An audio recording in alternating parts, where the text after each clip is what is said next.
So today I would like to talk about FI and TI and why TI and FE always come in a pair. Now, before we get into the TI and FE part, we have to talk about FI and TI and make sure that we know what FI and TI do. FI and TI are both influent functions. So what do? They link objects in the world to concepts, right? They start with an observation about an object, right? So SE defines an object outside of us, and then TI links that object to a concept, or FI links that object to a concept, right? So it sounds like they're the same. Why do they look so different?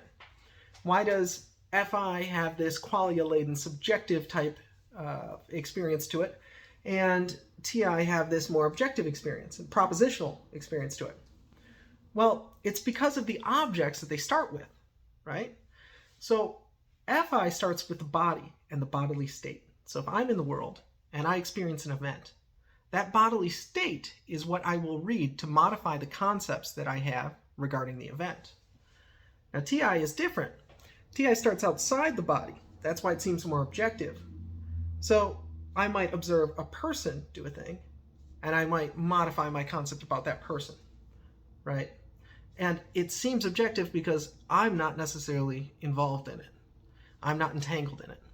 So we all have an experience of this. It's very obvious when you think about it, this FE-TI kind of axis, when we observe people gossiping, right?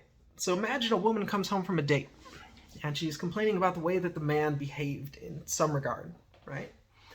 Well, her friends or herself might proffer certain answers and say that it was because he had a bad day at work. He didn't sleep well, right? Maybe he was hungry, or whatever the myriad reasons might be, but it takes the form of an if this, then this proposition, right?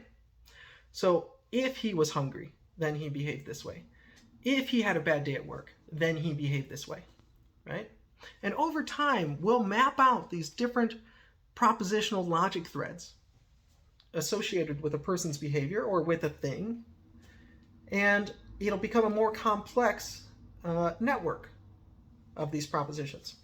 And then we use that to predict other people's behavior. Now that's what allows us to use FE to modify other people's behavior, because we have a map for the expected responses for that person based on the inputs that you produce towards them, right? Or that they receive from you. So anyway, this is important because human beings are social creatures, right? Our survival depends on the survival of the group. We need to be able to understand how other people will respond to different things. So we've become very well adapted to creating this framework, this abstraction, to predict others' behavior.